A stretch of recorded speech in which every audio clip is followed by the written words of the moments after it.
Welcome back to Friar Talk. We got another trade for you guys as Brandon Drury was just traded to the San Diego Padres for Victor Acosta. We're going to be going over both sides of this deal. So if you're a Reds fan, we'll give you the scoop on Victor Acosta, a guy that we really like. But for the Padres, they're getting a guy in Brandon Drury who's a very versatile player, having a career year. Currently has an OPS of 855. His slugging is over 500. He's hitting 274. He's technically a third baseman, but obviously with Manny Machado on the Padres, we're not likely to see him at third base too often. But he's a guy that can bounce around. He's a DH candidate coming from the Reds. So Chase, what are your initial thoughts on this deal? And you want to give a quick breakdown on both Drury and Victor Acosta? So, in a way, it sort of makes sense. I mean, you got rid of Voit because Hosmer's like, yeah, you know what? I'm not going to go play for the Nationals. And in a classic Eric Hosmer move, kind of ruins things for the Padres overall. Ends up he's getting sent over to the Red Sox for Jake Groom, and that means you lost your primary DH. Means you need another bat to go fill in that role. Brandon Drury is having one hell of a year. Makes sense. He plays third, he plays second, he plays short, he's played first, and he's occasionally played some outfield. He's a very versatile fielder. He's having a career year. He can slot right into that DH role, kind of with Myers. They both can platoon into the outfield. You can mix and match that lineup in a lot of different ways because of the versatility that those have. So it's a good move. That being said, Brandon Drury is having a career year. If you look back at his past stats, last year he had a pretty solid year. He only played, I believe, in 51 games, though, so it's a little sketchy. The past years before that didn't really have anything going on for him. He had a couple decent years when he first started in the league with the Diamondbacks, but thank you. So, like in 2016, 2017, he had pretty good years, but after that, he really fell off until he joined the Mets in 2021. But then again, he only played in 51 games. He played appearances really not that much, though he's having a much better year this year.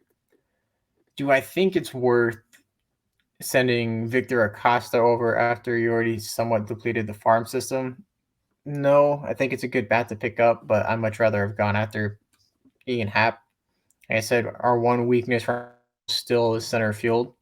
So much rather have gone after Ian Happ and, send over Victor Acosta for there. He does have a decent baseball savant page. But like we said, he's also playing in the Great American Small Park. So getting into Victor Acosta, he is a switch hitter. He's a shortstop. He has projected to be an above average fielder. He has a good arm. His bats, both sides, project to be above average. The one thing that's a concern for everyone is whether or not his pop is going to continue on both sides. If one not, he's going to have a power predominantly on one side or not. It's kind of the case for multiple switch hitters. But since he's so young, it's, he can either grow into his own and be a really good contact hitter. And there's always going to be the worries of whether or not he obtains any power as he continues to age and grow. But really high ceiling for him. A lot of people had him or were going after him when the international signings were going on. He was one of the top prospects coming out. Padres did sign him at 17. Unfortunately, he's no longer with the system. I think we could have gotten a better piece in this deal outside of Brandon Drury. Like I said, we still have a massive hole in center. Doesn't really fix that, but you do replace Luke Voit since, Eric Hosmer decided to screw over the Padres one last time before leaving. Yeah, so I kind of feel that I have a little bit of like the same skepticism over this deal that you do. I think in terms of like a similar deal that we've seen recently, and I'm going to bring up a guy that maybe is probably not that will make Padre fans the happiest, but it kind of reminds me a little bit of like the Mitch Moreland deal, like honestly a lot, where the Padres go and they get a guy who's having a career year and really just trying to pick up an extra bat, pick up some pop. So I do like the idea of it. Like, okay, Drury makes $900,000 this year, super cheap. The Padres are potentially trying to get back under the luxury tax after the deals that they've had. So we will keep updating you with if there's any more moves. But this is the guy that's super cheap at.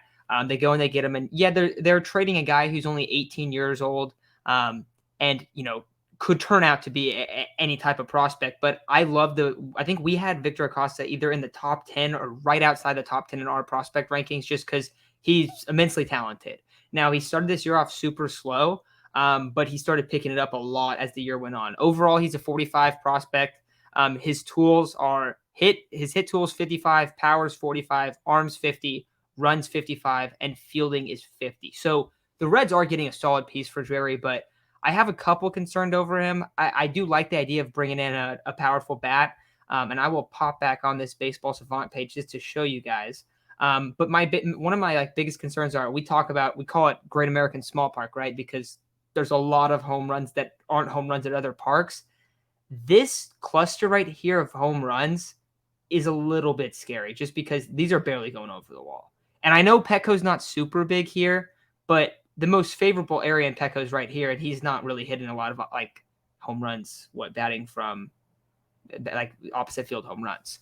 So his Baseball Savant page looks fine, but this is the guy that they're definitely buying high a little bit on. But I can't complain too much. I mean, you are giving up a guy in Victor Acosta, yes, but the Padres are also in a spot where they're trying to win. They're trying to, and they're picking up a guy that's playing really well. So I definitely understand the trade, but I do wonder if we look back on this one in 5 years and go, wow, the Reds traded Drury for Victor Acosta, and Victor Acosta's become a stud.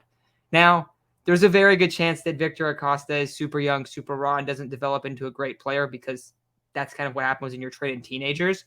But I do think that they're giving a very talented player up for Drury, even though he doesn't really get, he's not a name like CJ Abrams or Jackson Merrill or Bob Gasser, right? Anything like that. But he is a guy that's slept on quite a bit, and I think in the system.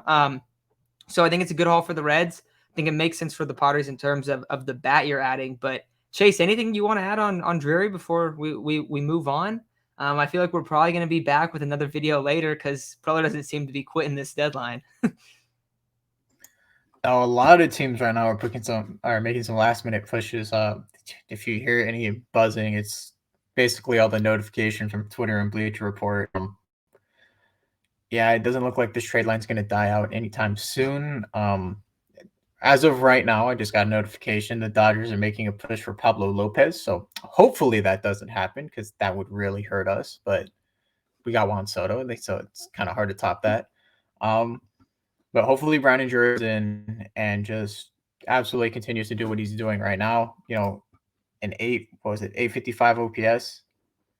Absolutely insane. That would be third on the team now with Soto being here, if not actually fourth because of Bell, but still top 5 in the team in OPS. And it just shows that we got sluggers. We needed sluggers. We got them.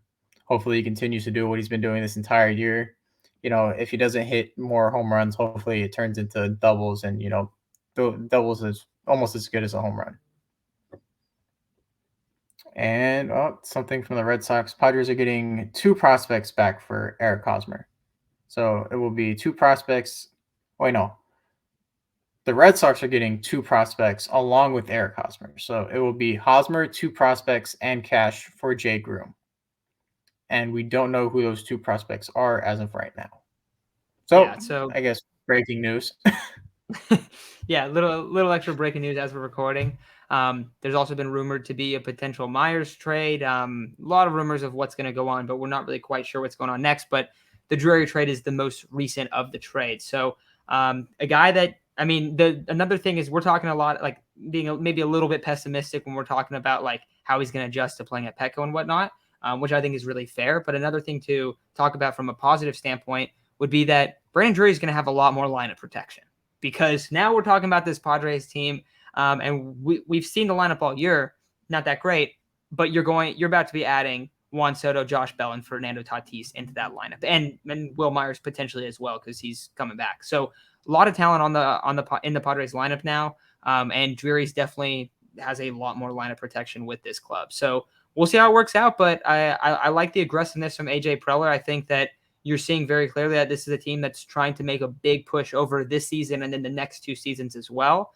But we'll see what's next after this deal. So hopefully Drury continues to be on a tear like he's been throughout this season. But I think it's going to do it for this episode. So thank you guys for listening. And we are likely to probably be back within the hour with another video about another Padres trade. So until we talk to you then, we'll see you very soon. And we will also be going live today at 4 p.m. But yeah, sounds good. Hopefully we see you in the live. Hopefully we have a couple more trade videos to send out. But that's going to do it for this episode. Thank you guys for listening, and we'll talk to you later.